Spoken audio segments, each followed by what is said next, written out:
The wind, a razor across the plains, clawed at Ilara's threadbare shawl, its voice a symphony of desolation that mirrored the wasteland of her soul. Each gust bit deeper than the last, not merely chilling her skin but sinking talons into the marrow of her bones, a stark reminder of the frozen fear that had become her constant companion. Behind her lay the smouldering ruins of what had laughably been called a life, a place ruled by the lash and the sneer of Jedediah Thorne, a man whose heart was as barren as the winter-stripped trees that dotted the horizon like skeletal fingers.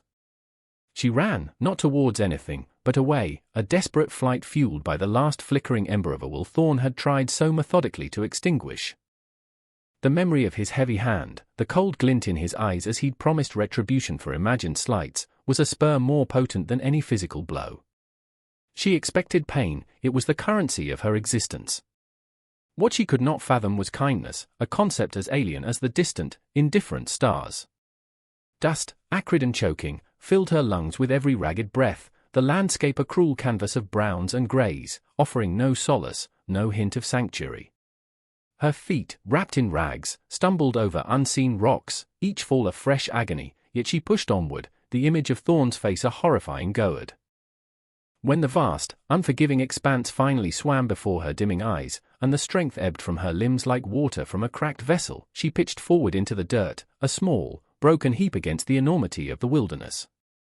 This, then, was the end, a shallow, unmarked grave beneath a merciless sky.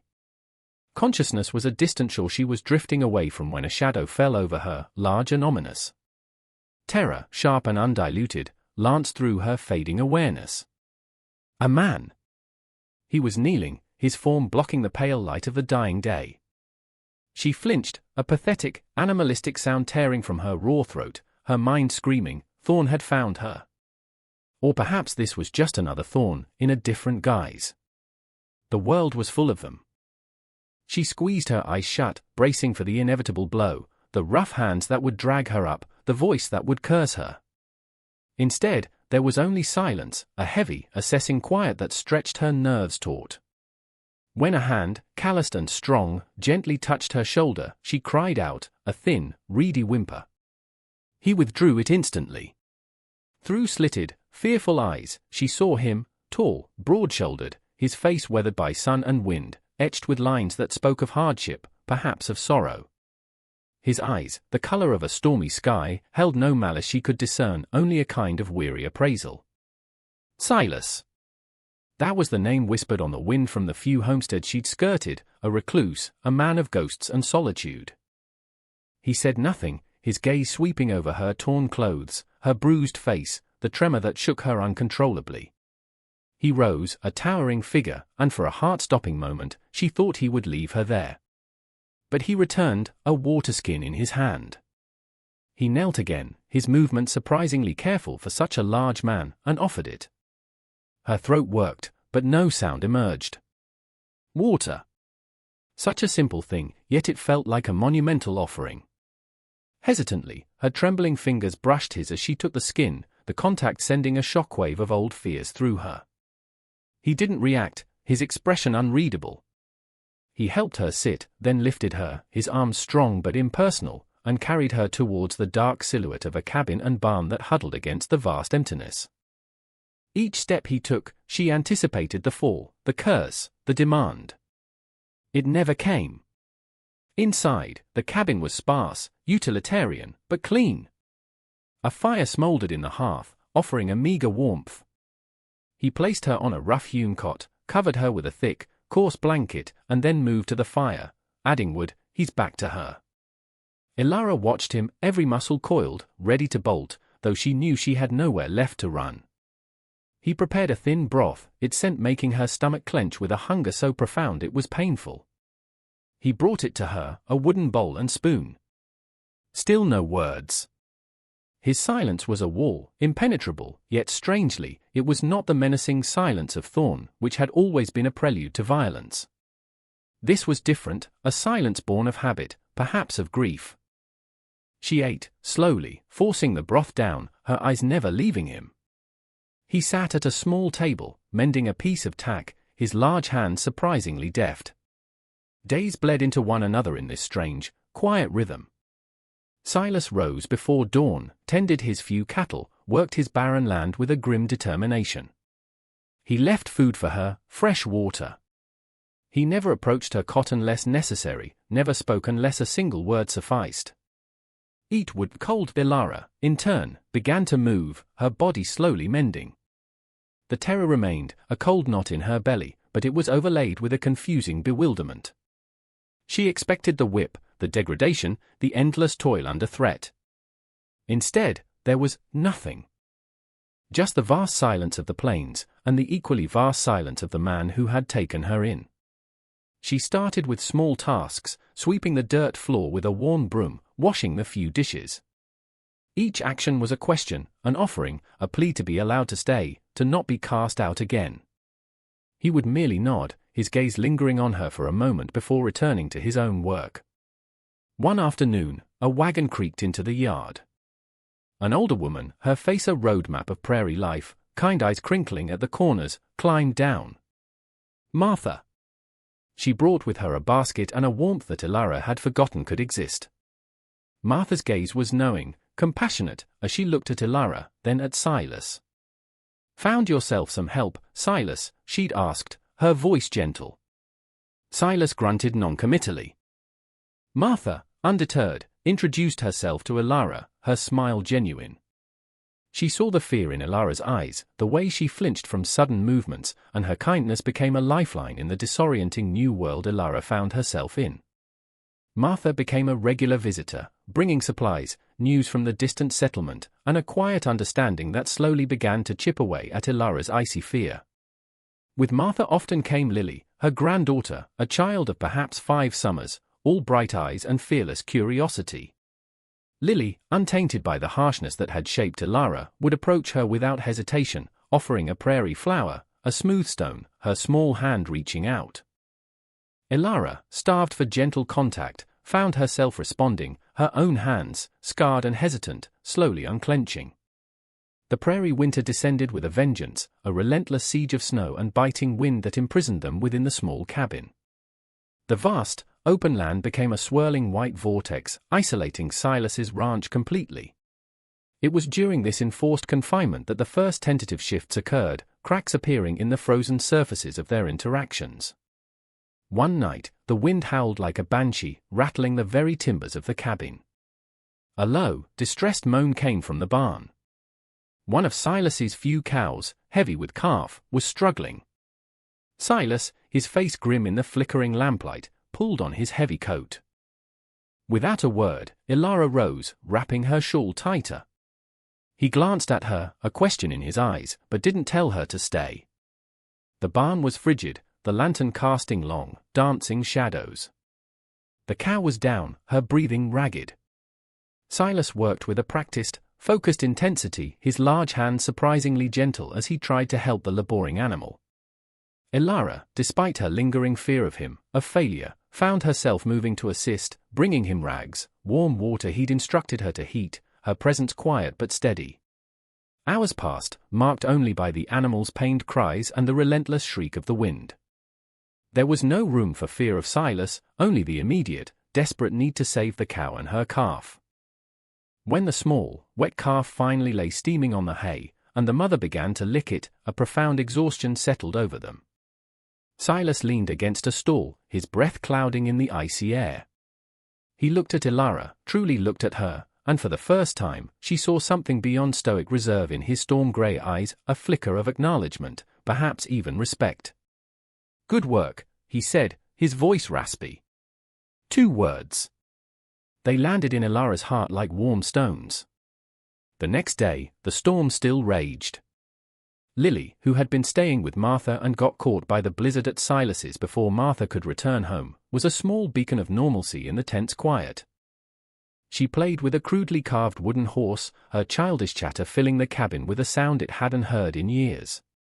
She approached Ilara, holding up the horse, which had lost a leg. "Fix?" she asked, her brow furrowed in concern. Ilara, remembering skills Thorn had forced upon her mending his fine clothes, took the toy. Her fingers, still clumsy from disuse and cold, carefully found a sliver of wood and some twine. Silas watched from the corner, his usual mending forgotten, as Ilara patiently reattached the leg. When she handed it back to Lily, the child's delighted laugh was a sunbeam in the gloomy cabin. Ilara felt a strange warmth spread through her chest, an unfamiliar sensation. Silas's gaze softened almost imperceptibly as he watched the interaction. He turned away, but not before Ilara saw a deep sadness cross his features, like a passing cloud obscuring the sun. She began to notice other things about him, the way his eyes would linger on the small, rough-hewn cradle tucked away in the dusty loft, the single, faded daguerreotype of a woman with a gentle smile and a small child he sometimes took out from an old wooden box when he thought she wasn't looking. There was a small, fenced-off area on a rise overlooking the creek, marked by 2 simple wooden crosses, nearly weathered beyond recognition. He visited it sometimes, standing there for long stretches, his back rigid, a solitary figure against the vast, indifferent sky. Grief was a language Ilara understood, though hers was for a life unlived, for innocence stolen, while his seemed to be for a life brutally taken. Martha, on her next visit after the thaw, spoke quietly to Ilara. He lost his wife and son. Fever, 5 years back. Took them both within a week. He ain't been the same since. The words painted a new picture of Silas, explaining the deep well of sorrow that lay beneath his stoic exterior, the fortress of silence he had built around himself. The small settlement, a day's ride away, remained a source of anxiety for Ilara. On a rare trip for supplies, accompanying Silas at Martha's insistence that she needed to see more than the ranch, Ilara felt the stares, heard the hushed whispers. Silas's woman, where'd he find her? Looks like she's seen trouble. Each glance was a judgment, each whisper a reopening of old wounds. Thorn had taught her that community meant condemnation, not support. She clung to Silas's silent presence, a shield she was only beginning to trust. He said nothing to the whispers, but his posture was rigid, his hand resting near the Colt at his hip, a silent warning that Ilara understood more than any spoken word of protection. He was a wall against the world, and for the first time, she felt a flicker of safety standing in his shadow. Spring arrived like a whispered promise, painting the prairie with tentative strokes of green and the blush of wildflowers. The air, no longer sharp with winter's bite, carried the scent of damp earth and new beginnings. Ilara felt the change within herself, a slow, hesitant unfurling, like a frostbound bud daring to reach for the sun. She still moved with caution, the spectre of Thorn a constant shadow in the periphery of her mind, but the crushing weight of daily terror had lessened. Silas, too, seemed touched by the season's renewal. The lines around his eyes, etched by grief and solitude, seemed a fraction softer. He spoke more often, not in lengthy conversations, but in observations about the land, the cattle, the coming weather, small bridges built across the chasm of their initial silence. He began to teach her things, how to mend a fence properly, how to read the sky for rain, the names of the prairie grasses. Each lesson was delivered with a quiet patience she found astounding. He never raised his voice if she fumbled, never showed impatience. He would simply guide her hands with his own, calloused and strong, yet surprisingly gentle. The touch, once a source of terror, now brought a strange, fluttering warmth. One afternoon, as they worked side by side in the small garden patch she had painstakingly cleared and planted, a lone rider appeared on the horizon. Ilara's heart leaped into her throat, a cold dread washing over her. The rider was unfamiliar, but any stranger could be a harbinger of Thorn. She straightened, her hand instinctively going to the small knife Silas had given her for her work, her eyes fixed on the approaching figure.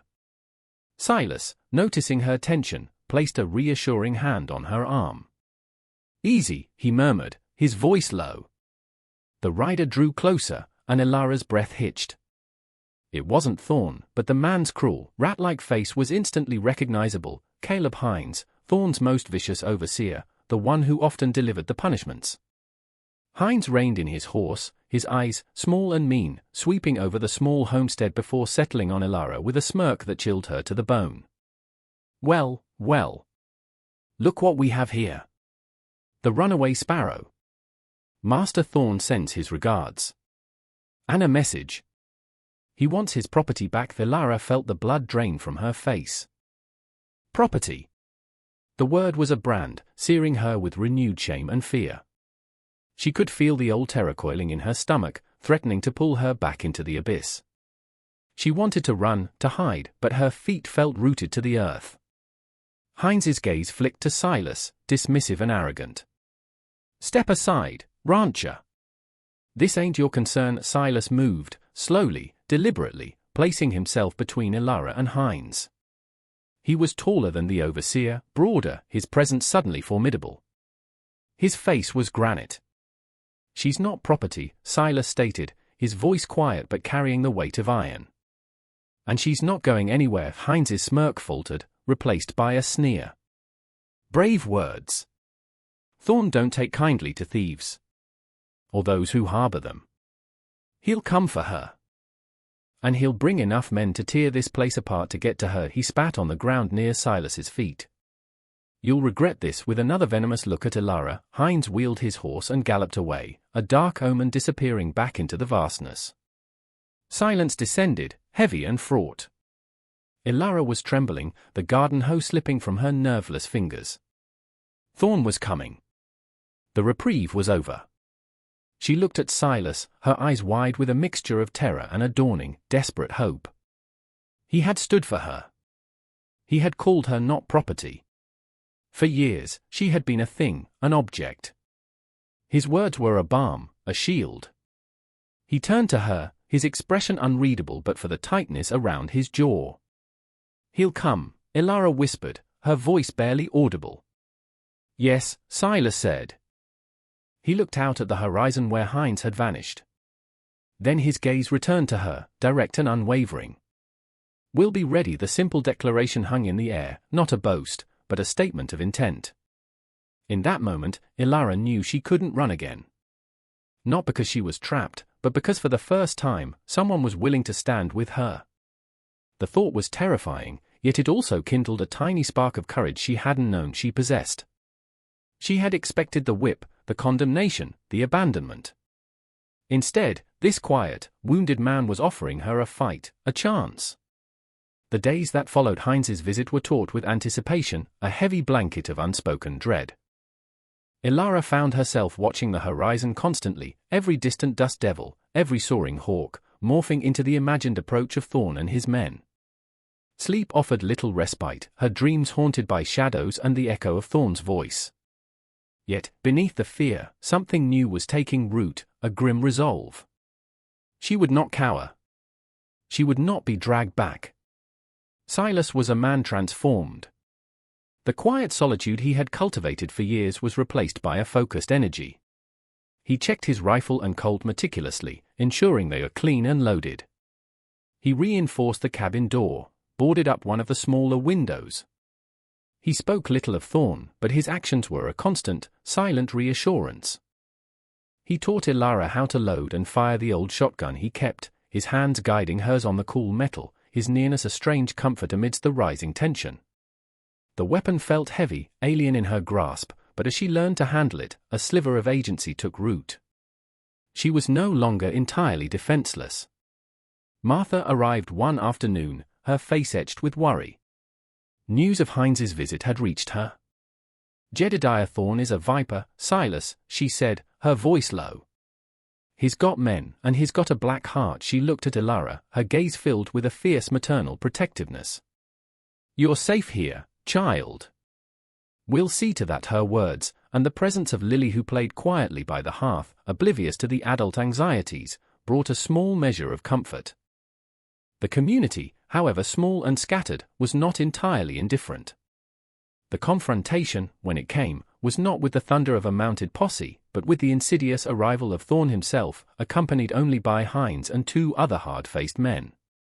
They rode into the yard at midday, bold and arrogant, Thorn positioned slightly ahead, his expensive town clothes a stark contrast to the ruggedness of the frontier. He dismounted with a proprietary air, his eyes, cold and calculating, immediately finding Ilara, who stood frozen near the cabin door, shotgun held loosely in her hands. "Ilara," Thorn said, his voice smooth, almost pleasant, yet laced with an undeniable menace. "You've caused a great deal of trouble. It's time to come home." The word was a mockery. Ilara's knuckles whitened on the shotgun. Her throat was dry. Silas stepped out of the cabin, positioning himself slightly in front of her. His rifle was held loosely at his side, but his stance was anything but relaxed. She's not going with you. Thorn's lips curled into a sneer. Always the gallant fool, aren't we? This woman is an indentured servant, bound to me by law. She absconded. I am merely retrieving my property. He produced a document from his coat pocket, waving it dismissively. It's all legal and binding. That paper ain't worth the ink on it if it was signed under duress, Silas countered, his voice even. She stays here. Thorn's eyes narrowed. You dare defy me? And the law? He gestured to his men. Perhaps a demonstration of the consequences is in order. Hines and the others tensed, their hands moving towards their sidearms. This was it. The moment stretched, taut as a bowstring. Ilara felt a tremor run through her, but looking at Silas's resolute profile, at the unwavering set of his jaw, something shifted within her. The fear was still there, a cold serpent in her gut, but beside it, a flicker of defiance, fanned by his courage. She took a step forward, aligning herself with Silas. Her voice, when she spoke, was surprisingly steady, though quiet. I am not your property, Jedediah. I will not go back. Thorn's eyes widened slightly, then hardened into fury. He had expected a cowering, broken creature, not this woman who dared to meet his gaze. You ungrateful wretch! After all you did was break her spirit, Thorn, Silas cut in, his voice like the crack of a whip. You won't do it again. He raised his rifle slightly.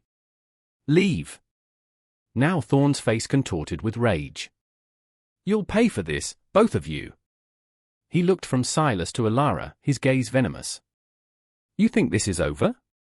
This land is not beyond my reach. For a moment, it seemed violence was inevitable.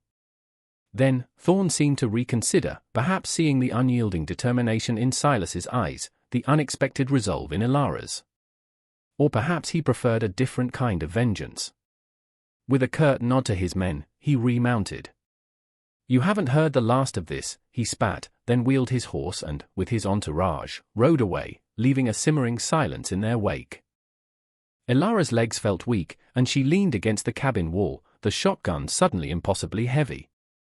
Silas slowly lowered his rifle, his shoulders slumping slightly. He turned to her, his face grim but relieved. He didn't speak, but his eyes held a wealth of emotion, concern, pride, and a deep, shared understanding. She had stood. They had stood together. The immediate threat had passed, but the air remained thick with unspoken fears and the dawning realization of what they had just faced and what might still come. In the quiet aftermath, Silas finally shared the full measure of his own tragedy, the words drawn from him slowly, painfully, like pulling shards of glass from an old wound. He spoke of Sarah, his wife, her laughter like wind chimes, and little Tom, his son, with eyes as bright as the prairie sky. He described the fever, swift and merciless, that had stolen them, leaving him hollowed out, a man adrift in a sea of grief, the ranch a monument to his loss. Ilara listened, her heart aching for him, for the ghosts that haunted his every quiet moment. And as he spoke, she understood the depth of his protection, the fierce desire to shield her from the kind of pain that had shattered his own world. His isolation hadn't been a rejection of life, but a fortress against further sorrow. And she, somehow, had breached its walls. The days following Thorn's departure were imbued with a fragile peace, the silence of the prairie no longer oppressive but holding a watchful quality. Thorn's threat lingered, a dark cloud on the horizon, but with each sunrise Ilara felt a little stronger, a little more rooted to this small patch of earth that Silas had defended as hers too.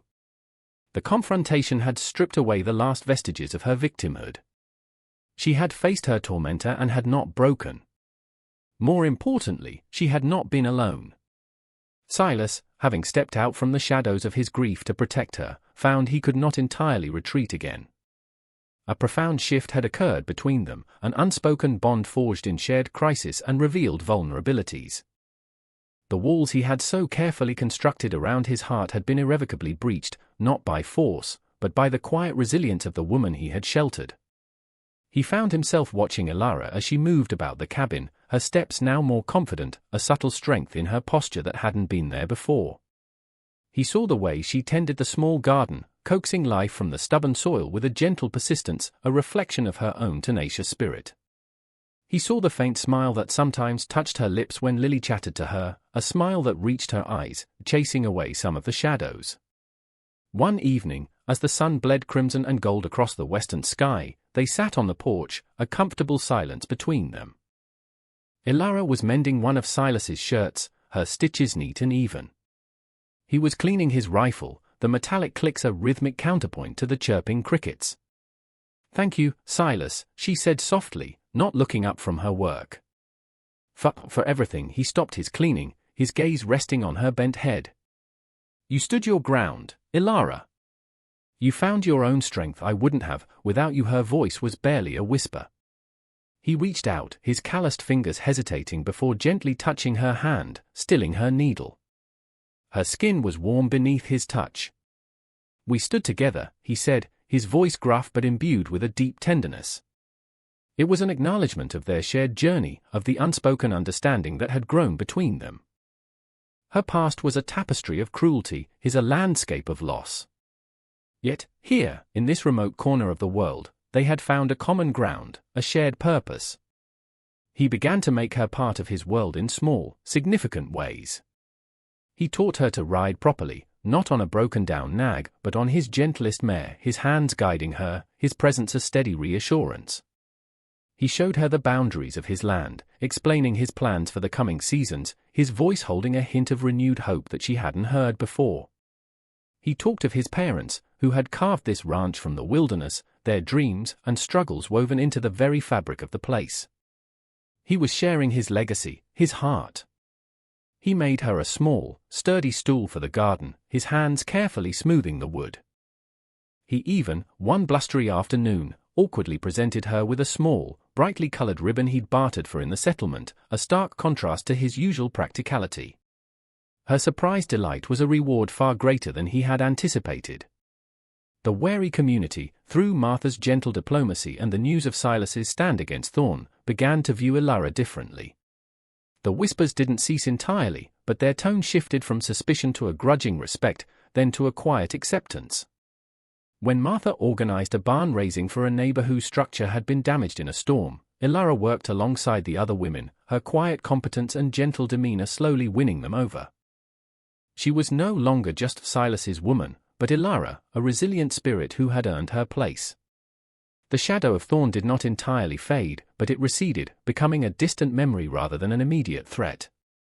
Word eventually trickled back through the sparse network of prairie communication that Thorn, facing financial ruin from other soured ventures and perhaps unwilling to risk further confrontation in a territory where sympathies were clearly not with him, had moved on, his tyranny finding new, unfortunate targets elsewhere. The news brought a final, profound release for Ilara. She was truly free. One cool autumn evening, a year after her desperate arrival, Silas and Ilara stood on the small rise overlooking the creek, the same spot where his grief had once been so palpable. The two weathered crosses still stood, but now, beside them, Ilara had planted wildflowers, their vibrant colors a testament to life's persistence. The air was crisp, carrying the scent of wood smoke from their chimney. Silas slipped his arm around her shoulders, drawing her close. It was a gesture of easy affection, of profound belonging. "Sarah and Tom would have liked you," he said quietly, his voice thick with emotion. Ilara leaned her head against his shoulder, her heart swelling.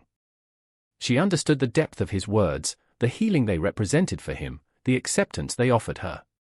He was not replacing his lost love, but making space in his wounded heart for a new one.